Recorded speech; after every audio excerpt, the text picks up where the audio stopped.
രാജേന്ദ്ര ആർലേക്കർ ഇന്ന് കേരള ഗവർണറായി അധികാരമേൽക്കും. സർക്കാരുമായി ഏറ്റുമുട്ടാനില്ല എന്ന പ്രഖ്യാപനത്തോടെയാണ് രാജേന്ദ്ര ആർലേക്കർ കേരളത്തിലെത്തിയത്.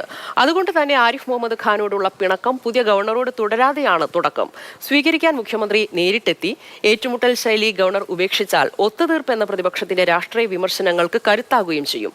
ഗവർണർ സർക്കാർ ബന്ധം ഊഷ്മളമാകുമോ എന്നറിയാൻ ബജറ്റ് സമ്മേളനം തന്നെ ധാരാളം. പുതിയ ഗവർണറെ സ്വീകരിക്കാൻ പോകണം. അതാണ് ഞാൻ തിരക്ക് കാണിച്ചുകൊണ്ടിരിക്കുന്നത്. അതുകൊണ്ട് അത് വൈകിപ്പിക്കാൻ പാടില്ല നിങ്ങൾ. പിണറായി സർക്കാരിന്റെ മനസ്സറിഞ്ഞ് തന്നെയാണ് നിയുക്ത ഗവർണർ രാജേന്ദ്ര ആർലേക്കറുടെ പ്രതികരണം. അതായത് കേരള സർക്കാരുമായി ഏറ്റുമുട്ടാൻ താനില്ലെന്ന് അദ്ദേഹം പ്രഖ്യാപിച്ചിരിക്കുകയാണ്. അതുകൊണ്ട് തന്നെ ആരിഫ് മുഹമ്മദ് ഖാനെ യാത്രയയക്കാൻ വരാതിരുന്ന മുഖ്യമന്ത്രി പിണറായി വിജയൻ നിയുക്ത ഗവർണറെ സ്വീകരിക്കാൻ വിമാനത്താവളത്തിലെത്തിയത്.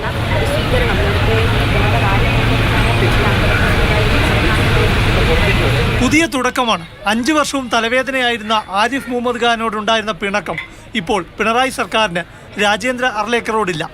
പുതിയ ഗവർണർ എത്തുമ്പോൾ മുഖ്യമന്ത്രി സ്വീകരിക്കാൻ എത്തുന്നത് ഔപചാരികമാണ്.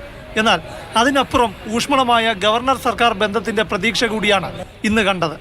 കാരണം ഔപചാരികതയുടെ പേരിൽ പോലും സ്ഥാനമൊഴിഞ്ഞ ആരിഫ് മുഹമ്മദ് ഖാനെ യാത്രയാക്കാൻ മുഖ്യമന്ത്രിയോ മന്ത്രിമാരോ പോയില്ല. രാജേന്ദ്ര ആർലേക്കറെ സ്വീകരിക്കാൻ മുഖ്യമന്ത്രിക്കൊപ്പം 4 മന്ത്രിമാരും സ്പീക്കറും അടങ്ങിയ വലിയ നിരയുണ്ടായിരുന്നു. കേരളത്തിലേക്ക് പുറപ്പെടും മുൻപ് രാജേന്ദ്ര ആർലേക്കർ പറഞ്ഞ വാക്ക് തന്നെയാണ് പിണറായി സർക്കാരിനുള്ള ആശ്വാസം. സർക്കാരുമായി ഏറ്റുമുട്ടാനല്ല, സഹായിക്കാനാണ് അദ്ദേഹം വന്നിരിക്കുന്നത്. Wherever I go, I don't try to have any confrontation with the government nor with the administration. So that will certainly help me. So it is a government who I am going there to just assist the government. It is not to guide and not to give any directions, nothing for that sort. ആർലേക്കറുടെ രാഷ്ട്രീയം RSS ആണ്.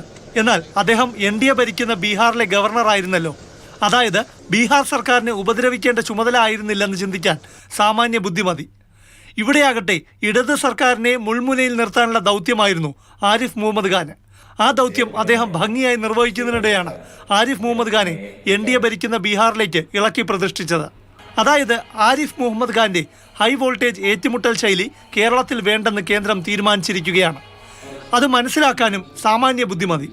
കോൺഗ്രസ് അധികാരത്തിലെത്തുന്നത് തടയാൻ CPM BJP ധാരണ ആരോപിക്കുന്നവർ ഇങ്ങനെയൊക്കെ ചിന്തിച്ചാൽ തെറ്റു പറയാനാകില്ല.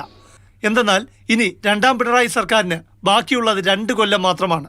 പ്രതിപക്ഷത്തിനൊപ്പം governor കൂടി സർക്കാരിനെതിരായ വികാരം മൂപ്പിച്ചാൽ UDF അധികാരത്തിൽ തിരിച്ചെത്താനുള്ള സാധ്യതയേറും. ദേശീയ തലത്തിൽ മുഖ്യ ശത്രു കോൺഗ്രസ് ആണെന്നിരിക്കെ കോൺഗ്രസിന് ഒരു സംസ്ഥാന ഭരണം കിട്ടാൻ BJP വഴിയൊരുക്കില്ലെന്ന് ചിന്തിക്കാനും സാമാന്യ ബുദ്ധി തന്നെ ധാരാളം. പ്രശാന്ത് കൃഷ്ണ, മാതൃഭൂമി ന്യൂസ്, തിരുവനന്തപുരം.